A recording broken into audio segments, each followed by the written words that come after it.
पाकिस्तान की पहली ऐसी ऐप है जहां पे आप ऑनलाइन वकील को बुक कर सकते हैं। तो आप वो वाहिद बंदे हैं जिन्होंने इसको मुतारफ करवाया पाकिस्तान में। तो ये फीलिंग आपके लिए कैसी रही?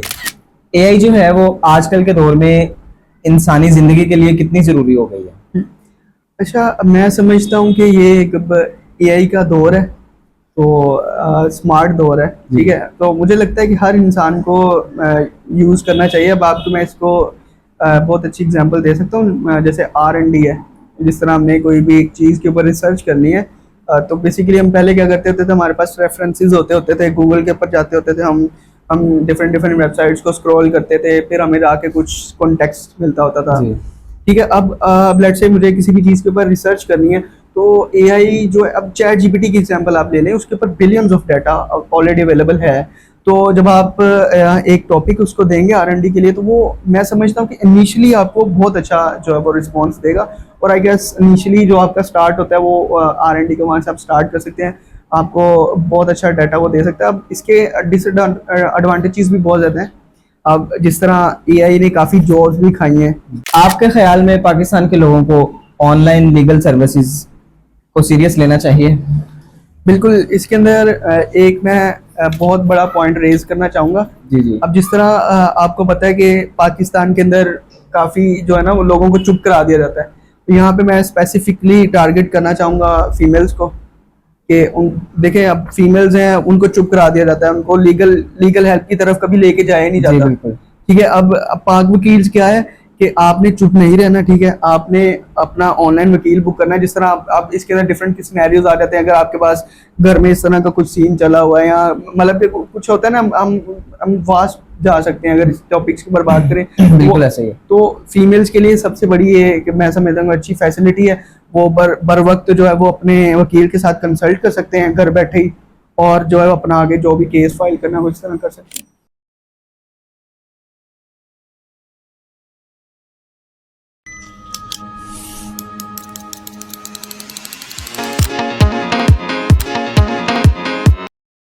आदाब दोस्तों, मैं आपका मेज़बान इर्तिसाम साहिल सुखनवर चैनल की तरफ से। आज हमारे साथ मौजूद हैं एक ऐसी शख्सियत जो ना सिर्फ सीनियर सॉफ्टवेयर इंजीनियर हैं बल्कि आर्टिफिशियल इंटेलिजेंस में भी बहुत कमाल का काम कर रहे हैं। पाक वकील के नाम से इन्होंने एक शानदार वेबसाइट लॉन्च की है जो कानून और आवाम के दरमियान एक पुल का काम करती है। लेकिन कहानी यहाँ ख़त्म नहीं होती। ये एक बहुत ही अच्छे फूड ब्लॉगर, यूट्यूबर और बहुत ही कमाल के टिकटॉकर हैं। हमारे साथ आज सुखनवर पर मौजूद हैं काशान हैदर साहब। तो आए इनसे बात करते हैं और इनकी जर्नी को डिस्कस करते हैं। थैंक यू सो मच, इतना अच्छा आपने इंट्रोडक्शन दिया। मैं ठीक, मेरा नाम काशान हैदर है, और आज हम एक कन्वर्सेशन करेंगे बहुत अच्छी। आई होप कि हमारी कन्वर्सेशन चलेगी। जी जी बिल्कुल। तो आई गेस लेट्स स्टार्ट। सबसे पहले तो शुक्रिया कि आपने अपनी मसरूफ़ ज़िंदगी में से टाइम निकाला। माशाल्लाह मल्टी टैलेंटेड हैं आप और इतने अच्छे काम कर रहे हैं। इस चीज़ से टाइम निकालना बहुत मुश्किल होता है, लेकिन मोहब्बत है आपकी कि आप हमारे चैनल पे तशरीफ़ लाए। थैंक यू सो उसके मच। लिए बहुत शुक्रिया आपका। तो सबसे पहले हम बात करेंगे आपके एआई प्लेटफॉर्म की। इसकी तरफ आपका रुझान कैसे हुआ? हम पाक वकील्स की अगर बात करें, तो उसके अंदर बेसिकली हम 5 भाई हैं।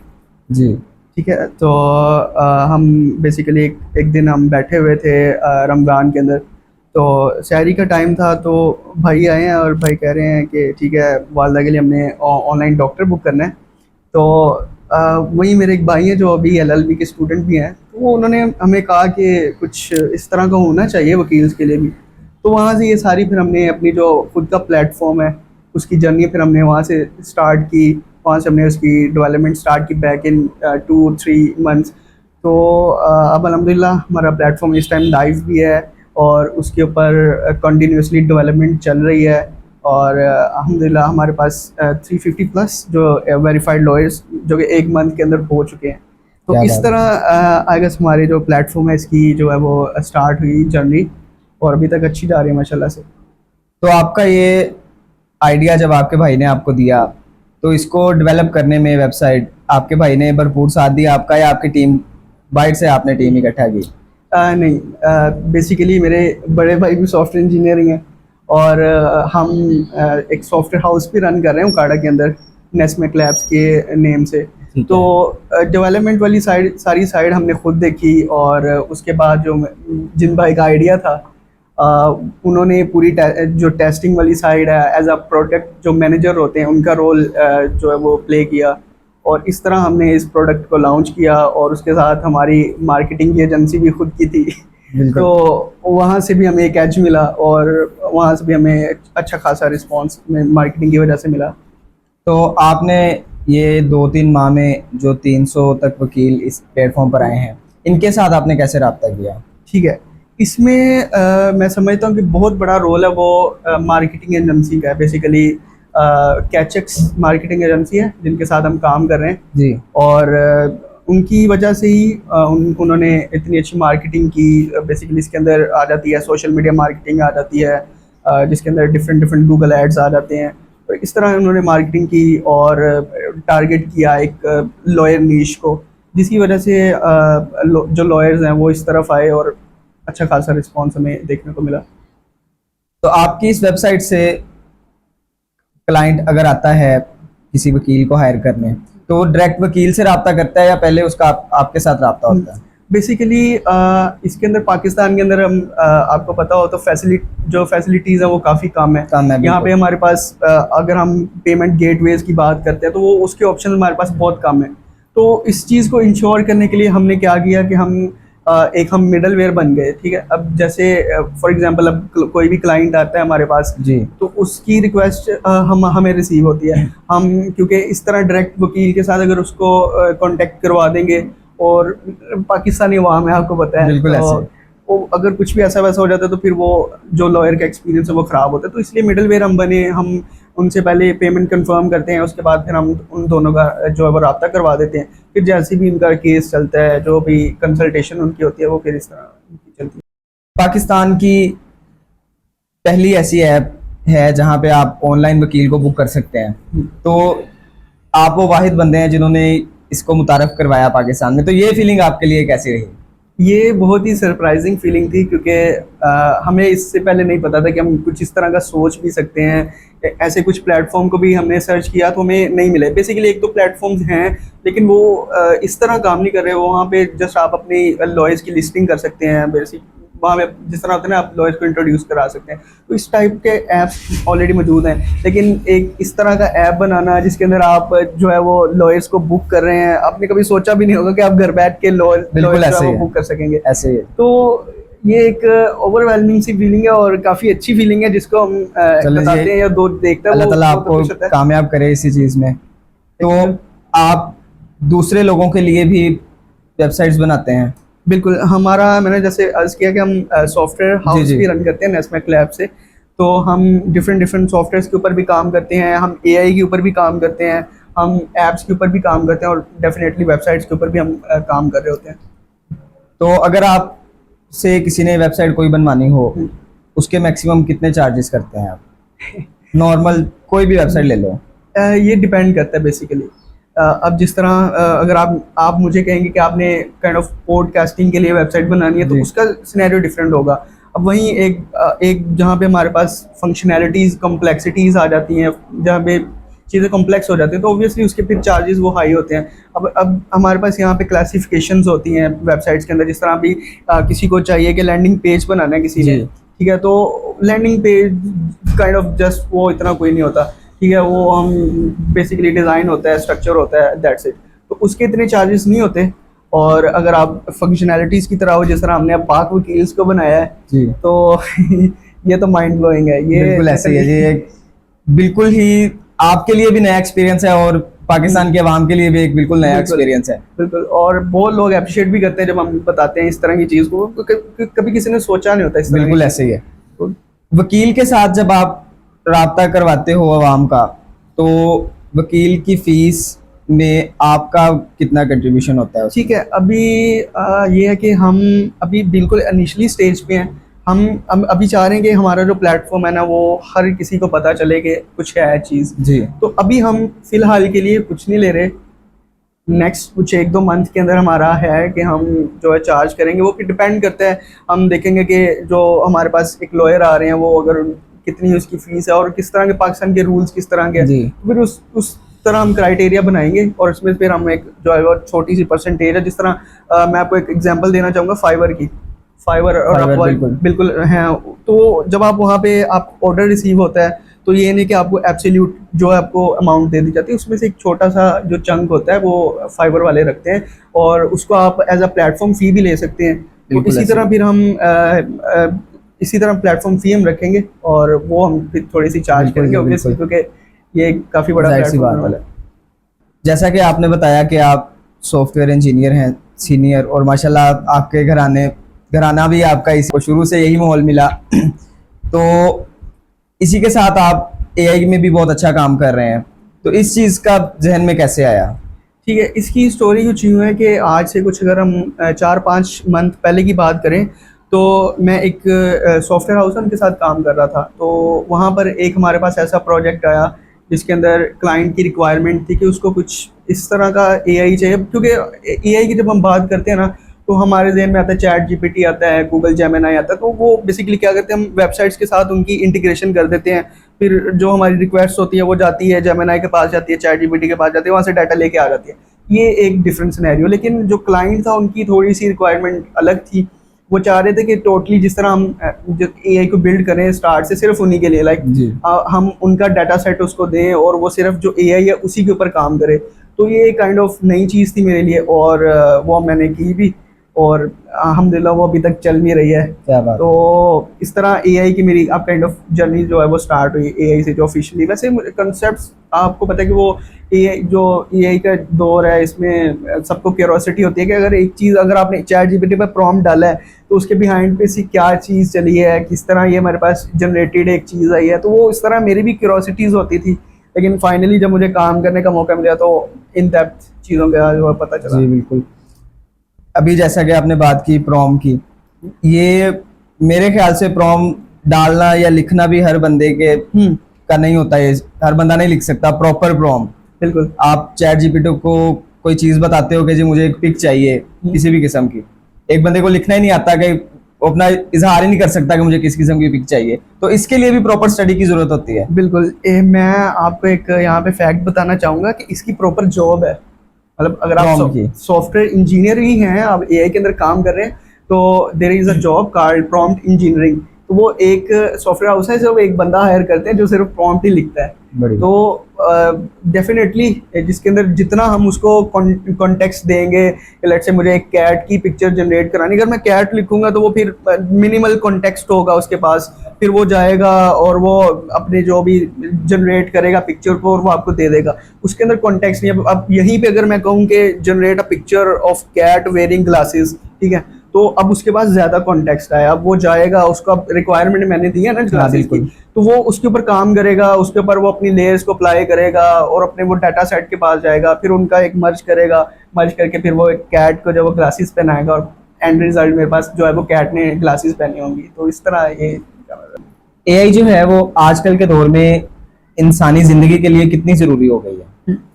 अच्छा, मैं समझता हूँ कि ये एक एआई का दौर है, तो स्मार्ट दौर है, ठीक है। तो मुझे लगता है कि हर इंसान को यूज़ करना चाहिए। अब आपको मैं इसको बहुत अच्छी एग्जांपल दे सकता हूँ, जैसे R&D है। जिस तरह हमने कोई भी एक चीज़ के ऊपर रिसर्च करनी है, तो बेसिकली हम पहले क्या करते होते थे, हमारे पास रेफरेंसेस होते थे, गूगल के ऊपर जाते होते थे, हम डिफरेंट वेबसाइट्स को स्क्रॉल करते थे, फिर हमें जाके कुछ कॉन्टेक्स्ट मिलता होता था, जी।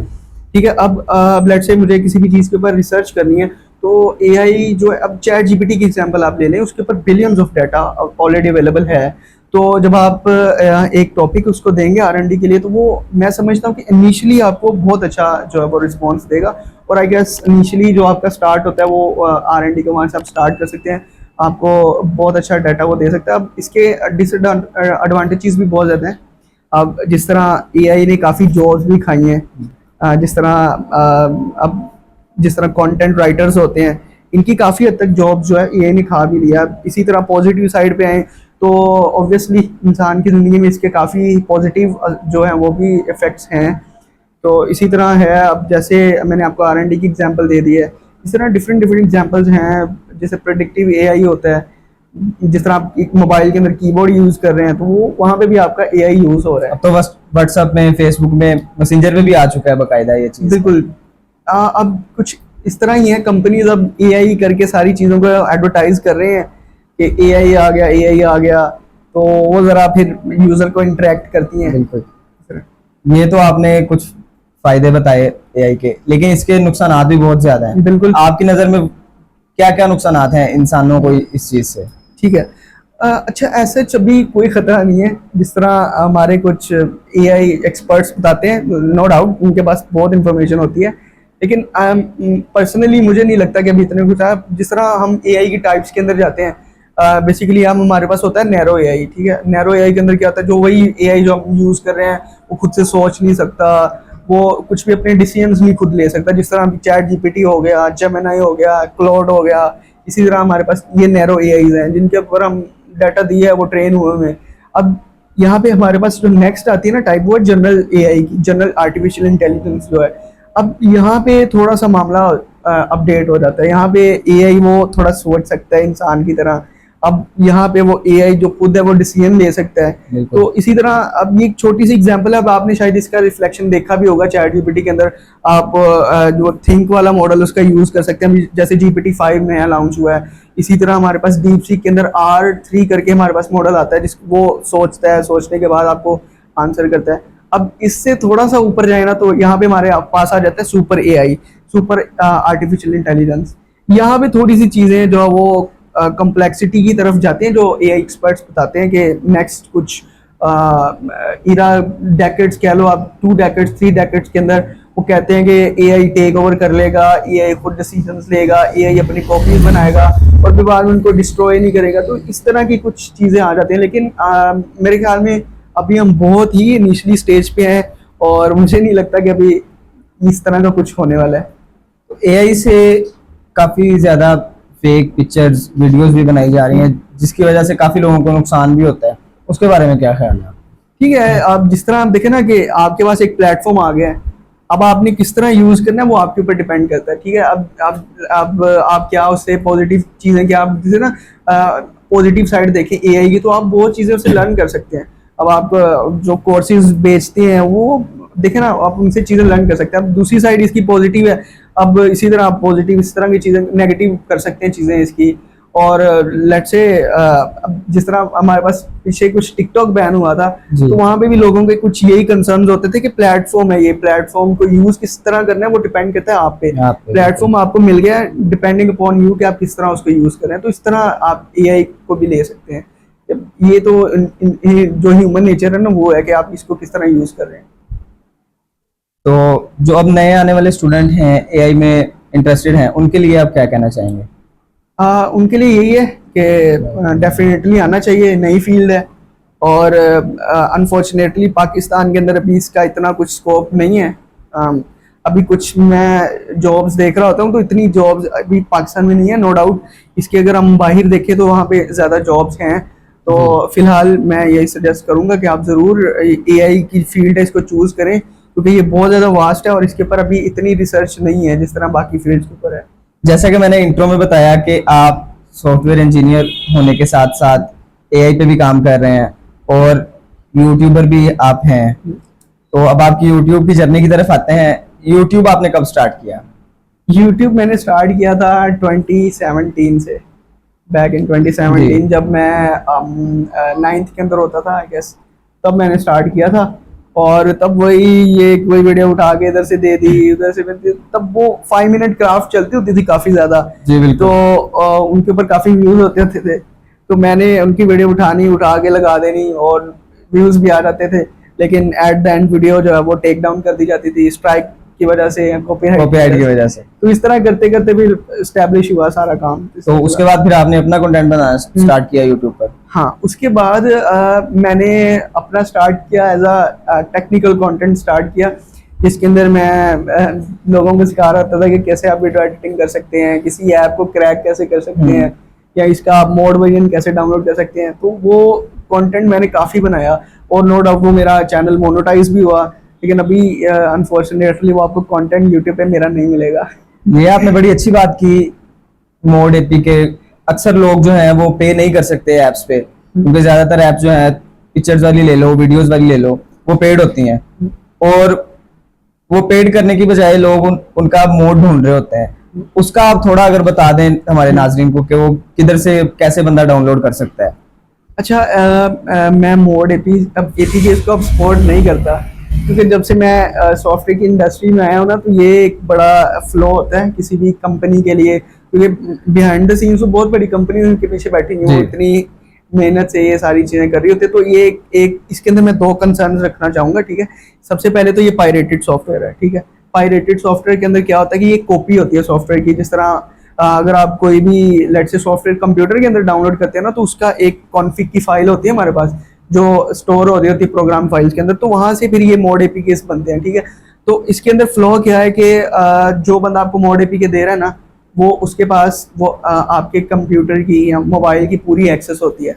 तो वहां से फिर हमारी जो चीज़ है ना, वो फिर हैक होना स्टार्ट हो जाती है। तो वहां पे मेमोरी लीक्स और ये वो, फिर यहीं से उनको एक पॉइंट मिलता है हैकर्स को, जिससे वो फिर आपका जो डाटा वो eight the end of the time जो है वो लीक हो रहा होता है।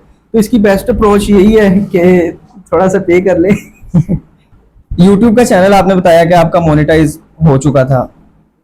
ये मोनेटाइज चैनल आपका जो हुआ है, ये वाली जर्नी आपकी कैसी रही स्टार्ट से मोनेटाइज होने तक की? अच्छा, अभी शायद लोगों ने यूट्यूब पे अगर जिन्होंने स्टार्ट किया ना, उनको लग रहा होगा कि बस 1000 सब्सक्राइबर चाहिए, साथ में हमें कुछ वॉच टाइम चाहिए या बैक जाए ना। तो मैंने तब यूट्यूब स्टार्ट किया था जब हमें सिर्फ 10,000 जो व्यूज़ चाहिए होते थे। तो बड़े आराम से मुझे 10,000 व्यूज़ मिल गए थे, और मैंने किया, और उसके बाद मेरा एडसेंस का अकाउंट भी चल गया था, मुझे उनका वो पिन भी रिसीव हो गया था। तो ये तब बहुत इजी होता था, अब थोड़ा सा कॉम्प्लिकेट हो गया यूट्यूब। इसकी प्राइवेसीज भी उन्होंने अपडेट की हैं, टर्म्स को अप्लाई अपडेट किया है। तो डेफिनेटली तब थोड़ा आसान होता था यूट्यूब को मोनेटाइज करना। आपकी यूट्यूब की मोनेटाइज होने के बाद, यूट्यूब चैनल मोनेटाइज होने के बाद आपकी जो पहली इनकम आई वो कितनी थी? नहीं आई। मोनेटाइज होने के बाद भी नहीं आई? मोनेटाइज होने के बाद मैंने आपको बताया, मैंने फिर वही किया, कंटेंट यूज़ किया, और नो डाउट मैंने क्रिएटिव कॉमन जो लाइसेंस होता है वो यूज़ किया। उसके बाद मेरा चैनल के ऊपर स्ट्राइक आई, और स्ट्राइक के बाद उन्होंने मोनेटाइजेशन ख़त्म की। फिर वो ज़रा मैं डीमोटिवेटेड हो गया, और मैं ज़रा फिर टेक्निकल जो मेरे सॉफ्टवेयर की इंडस्ट्री थी इसके अंदर आ गया, तो फिर ज़रा कम कर दी वीडियोस बनानी मैंने। यूट्यूब के हवाले से आपका एक स्नैचिंग वाला वाकया भी था, मैं वो सुनना चाहूंगा आपसे इस टाइम। मैंने फूड ब्लॉगिंग जब शुरू की ना जी। तो फूड ब्लॉगिंग के ऊपर हम डेफिनेटली आएंगे, लेकिन मैं आपको उसका कॉन्टेक्स्ट दे के समझाना चाह रहा हूँ।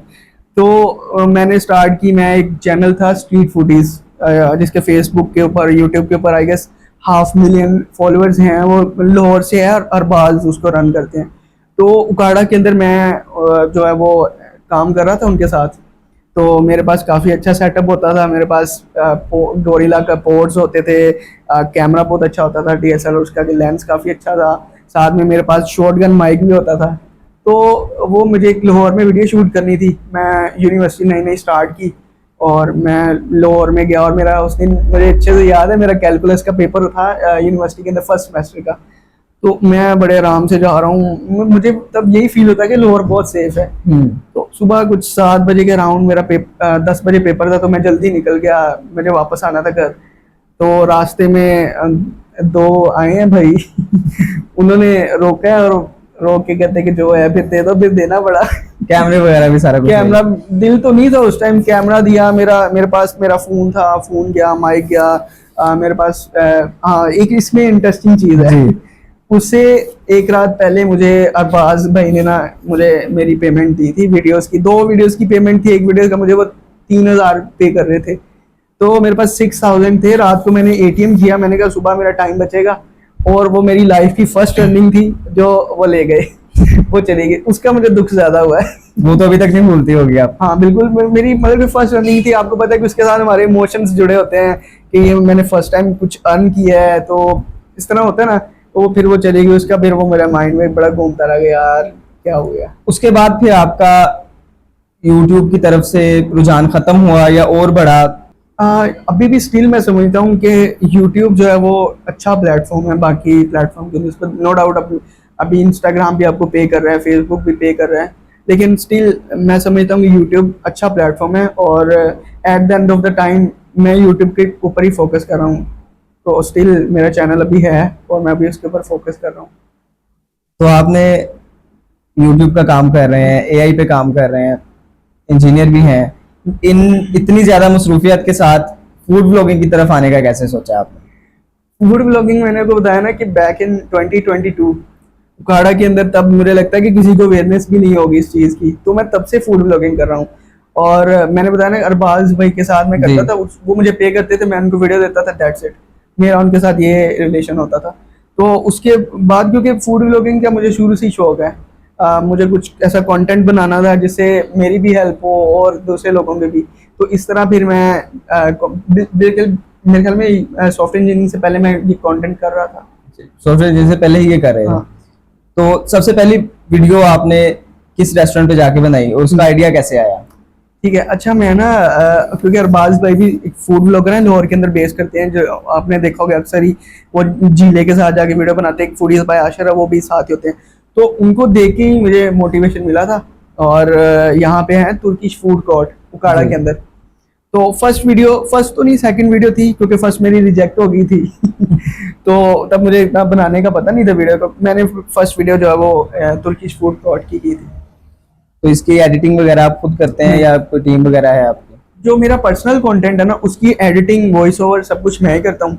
लेकिन जो उस टाइम पे मेरे पास था, उसकी एडिटिंग के लिए उन्होंने टीम रखी हुई थी। मैं जस्ट रहा वीडियो भेजता था, वो बाकी एडिटिंग खुद कर लेते थे। फूड ब्लॉगिंग का सिलसिला अभी भी जारी है या इंजीनियर की वजह से उसको आपने नहीं। बैक पे कर दिया है? अब जब मैं यूनिवर्सिटी गया, मेरे साथ वो इंसिडेंट हुआ, तो मैं थोड़ा सा डिमोटिवेटेड हो गया, मुझे चीज़ें को थोड़ा स्किप करना पड़ा। फिर मैंने फोकस किया अपनी इंजीनियरिंग के ऊपर, और साथ में मैं मल्टीपल जॉब्स कर रहा था उस टाइम, तो तब थोड़ा कम कर दिया मैंने। और उसके बाद फिर मेरी डिग्री कंप्लीट हुई, और जब मुझे फील हुआ कि मैं स्टेबल हो चुका हूँ जी। फाइनेंशियली, तो फिर उसके बाद मैंने दोबारा स्टार्ट किया बैक इन 2023। और तब मेरी कुछ वीडियोस आपको मिल जाएंगी यूट्यूब के ऊपर, और स्टिल अभी 2025 है, तो अब मैं रेगुलरली ये भी साथ कर रहा हूँ।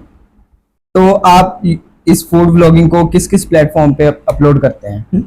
मैं अभी मेनली टिकटॉक के ऊपर कर रहा हूँ, फेसबुक के ऊपर कर रहा हूँ, और यूट्यूब के ऊपर कर रहा हूँ। और फिलहाल मैं इंस्टाग्राम के ऊपर नहीं कर रहा ड्यू टू सम रीजंस। तो मेरा आगे प्लान है कि मैं जो है फोकस करूँ इंस्टाग्राम को और यूट्यूब को। आपकी टिकटॉक की इनकम आ रही है अभी कोई, या नहीं। फेसबुक से? फेसबुक पे इनकम देती है? फेसबुक पे है, और लेकिन वो इतनी नहीं है कि उसका मैं पे आउट ले सकूं, क्योंकि मैंने आपको बताया ना कि ये फूड ब्लॉगिंग मेरा शौक है। अभी मैं उस नज़रिए से मैं नहीं देख रहा चीज़ों को कि मैं जाऊं और पे आउट भी लूं। नो डाउट मैं एक काम कर रहा हूं और उसका मुझे कुछ ना कुछ एंड रिजल्ट तो चाहिए, लेकिन अभी फ़िलहाल के लिए मेरा जो कंटेंट क्रिएशन के ऊपर ज़्यादा जी। फोकस है। और फिर लास्ट जब अब अभी मेरे कुछ फॉलोअर्स भी 1K होने वाले हैं टिकटॉक के ऊपर, क्योंकि मैंने दोबारा से स्टार्ट किया था ये 28 डेज के अंदर अंदर। तो अब आई गेस मैं इस स्टेट में हूँ कि मैं किसी को जाके बोलूँ कि मुझे आप मैं चार्ज करना चाहता हूँ, क्योंकि उससे पहले तो मुझे नहीं लगता कि वो आगे वाला बंदा भी बोलेगा कि इतने से फॉलोअर पे आप चार्ज कर रहे हो। तो जो आपका पहला अकाउंट था, डेल हो गया या जो भी वजह बनी उसकी, उस पे आपके कितने फॉलोअर थे? उसके ऊपर 10K प्लस मेरे पास थे फॉलोअर्स, लेकिन वो मुझे लगता है कि वो नीश अलग थी। तो एक मैंने फ्रेश स्टार्ट लिया, और अल्हम्दुलिल्लाह 28 डेज के अंदर काफ़ी अच्छा रिस्पॉन्स रहा। मैं खुद अमेज हूँ, और मुझे डीएम्स आ रहे होते हैं कि नेक्स्ट वीडियो कब आएगी कब आएगी, और बड़ा अच्छा लगता है जब ऐसा रिस्पॉन्स लोगों का देखने को मिलता है। फूड ब्लॉगिंग पे आपके घर वालों का क्या रिएक्शन था आपके लिए? टू बी वेरी ऑनेस्ट, मुझे घर वालों से पूरी सपोर्ट है, ठीक है।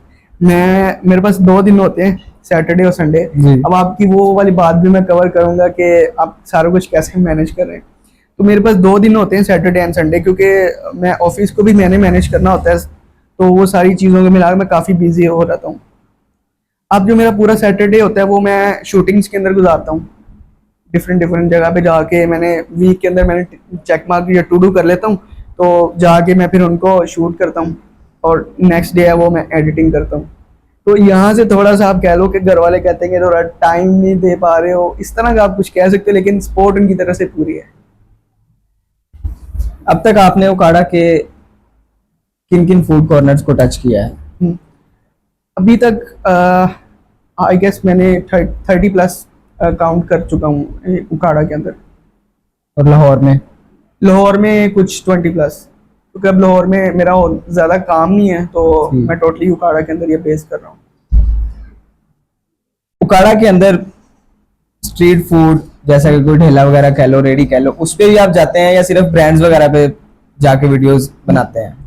ठीक है, अब यहाँ पे ना एक छोटी सी चीज़ है। अब मेरा जो एक होता है ना, हम जब कोई काम करते हैं तो हमारा मोटिव होता है, तो मेरा मोटिव ये है कि छोटे बिजनेसेस को सपोर्ट करना। ठीक है, अब जिस तरह मैं अक्सर ही मुझे कमेंट्स आ रहे होते हैं कितने पैसे लेके वीडियो बनाई है, ये है। तो फिलहाल के लिए मेरा जो फोकस है वो छोटे बिजनेसेस को सपोर्ट करना है। और तो यब मैं अभी बड़े ब्रांड्स को टारगेट नहीं कर रहा, तो छोटे स्ट्रीट फूड लेवल पे ही हूँ अभी।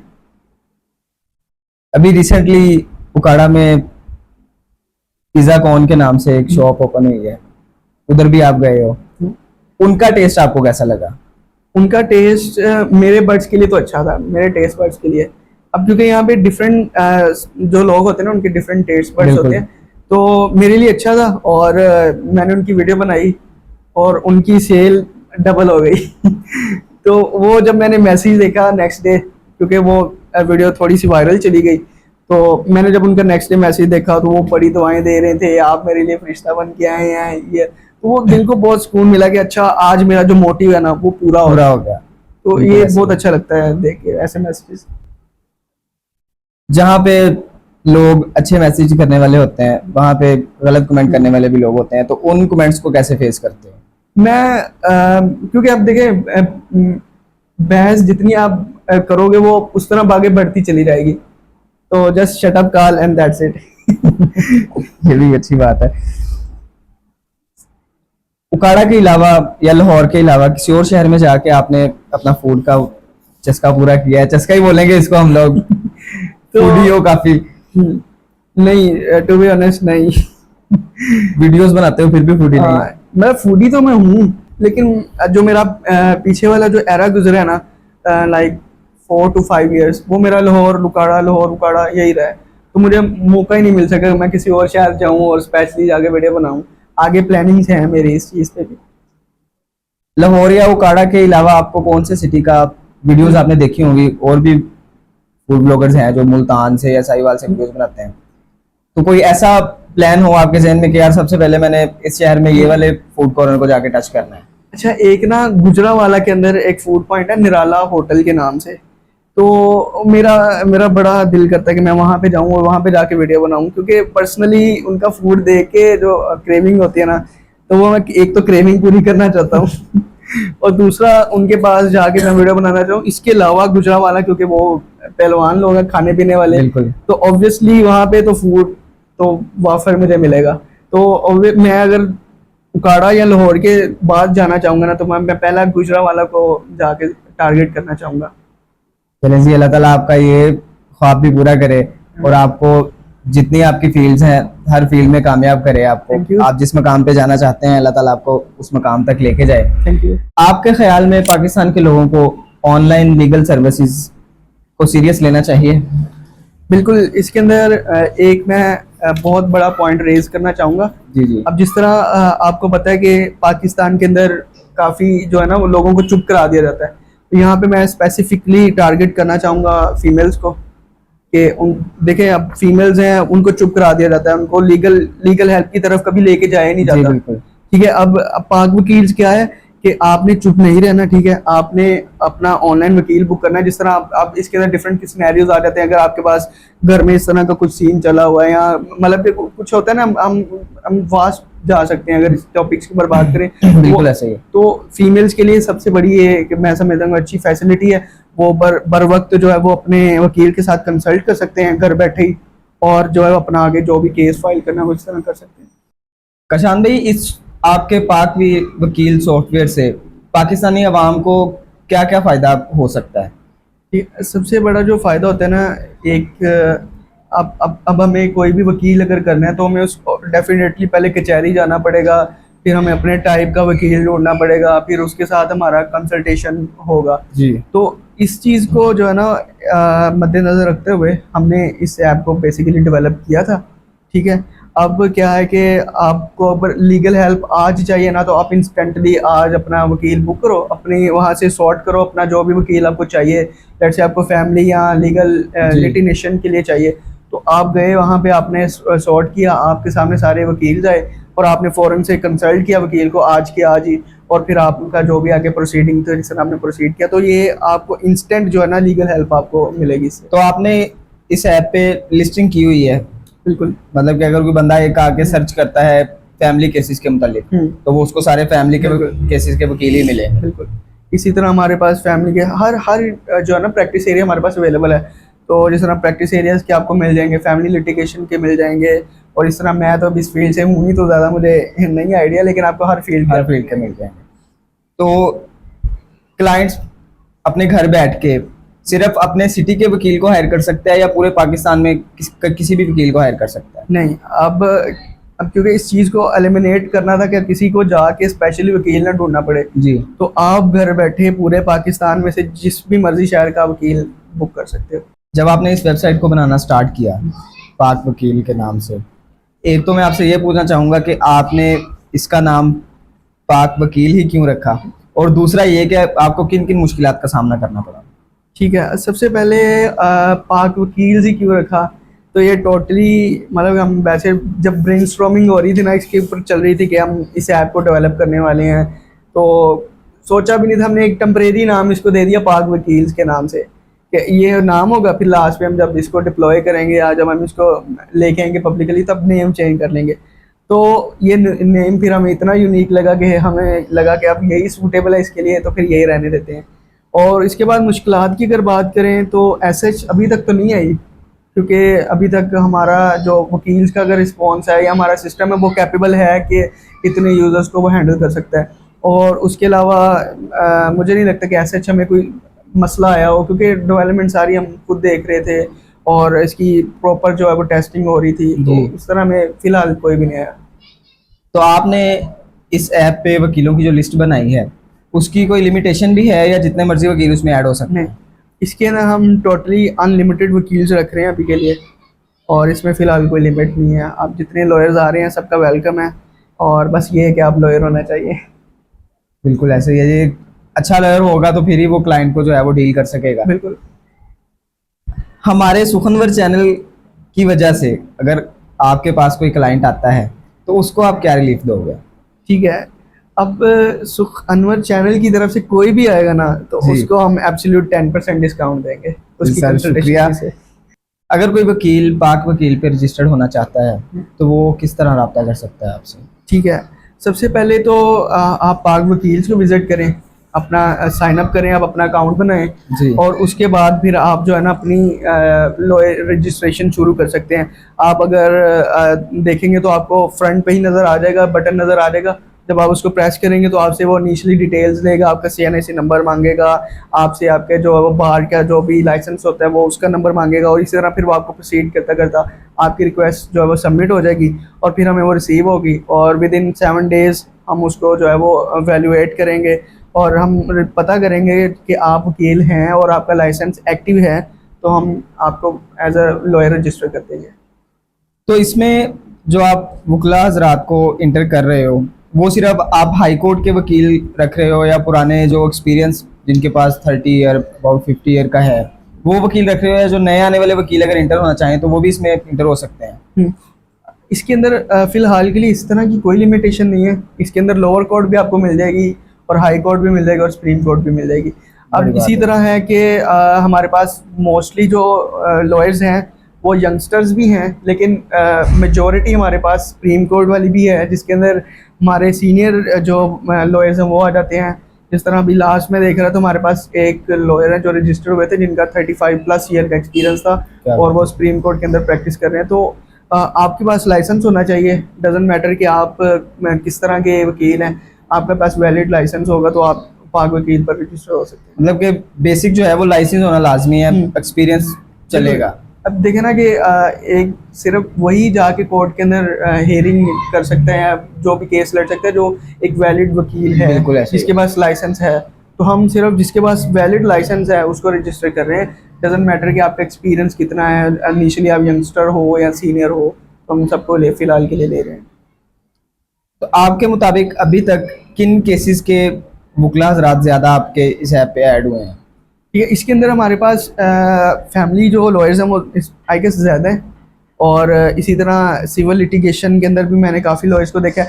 लेकिन इसके अंदर हमने एक चीज़ बहुत अच्छी की है कि अब लेट्स से कि हमने जो लॉयर्स हैं ना उनको प्रैक्टिस एरिया पे लिमिटेशंस नहीं दी, क्योंकि आप एक इनिशियली अपना लेट्स से आपने फैमिली लॉयर चूज़ किया है जी। तो आप उसकी आगे जाके सब कैटेगरीज जाके आप चूज़ कर सकते हो। तो आप मल्टीपल जो है ना, अगर आप काम करते हो एरियाज़ के अंदर तो आप मल्टीपल सर्चिज़ के अंदर भी अपेयर हो सकते हो।